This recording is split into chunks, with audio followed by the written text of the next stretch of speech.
মাছ গায়ে মুরগি সিদ্ধ করে খাবো না বলতে গেলে একটু বেশি মশলা দিচ্ছি, কারণ মাছের মধ্যে না একটু ভালো বেশি মশলা না দিলে ভালো লাগে না।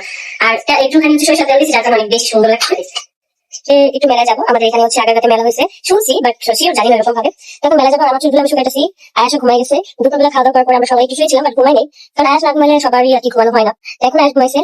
আখি বিবাহিত জীবনের থেকে এখন দেখে মনে হচ্ছে বর্তমানে সে বেশি ভালো আছে। ডিভোর্সের পর থেকেই কিন্তু আখি বেশ স্বাধীনভাবে জীবনযাপন করছে। খাওয়া পড়ায় কারো কোনো কৈফিয়ত বা কারো অনুমতির প্রয়োজন হয় না এখন। আখি নিজের ইচ্ছা স্বাধীনভাবে রান্না করতে পারে, খেতে পারে, বাইরে ঘুরতে যেতে পারে। কিন্তু একসময় আখির জীবনে এই সবকিছুতেই ছিল বাধ্যবাধকতা।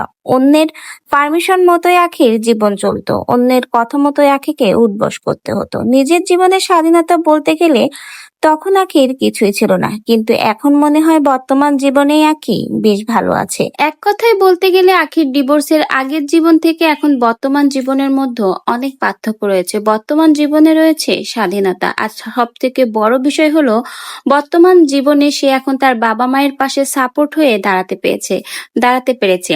একজন সন্তানের এর থেকে বেশি গর্বের আর কিছুই থাকতে পারে না, কারণ যখন একজন বাবা মায়ের পাশে একজন সন্তান তার সাপোর্ট হয়ে দাঁড়ায়, তখন সেই বাবা মায়ের যেমন গর্ববোধ হয়, ঠিক তেমনি সেই সন্তানের খুশির এবং গর্বের কোনো শেষ থাকে না। কারণ এই বাবা মায়ে একসময় তাকে কষ্ট করে মানুষ করেছে, আজকে সেই বাবা মায়ের ঢাল হয়ে দাঁড়াতে পেরেছে আখি।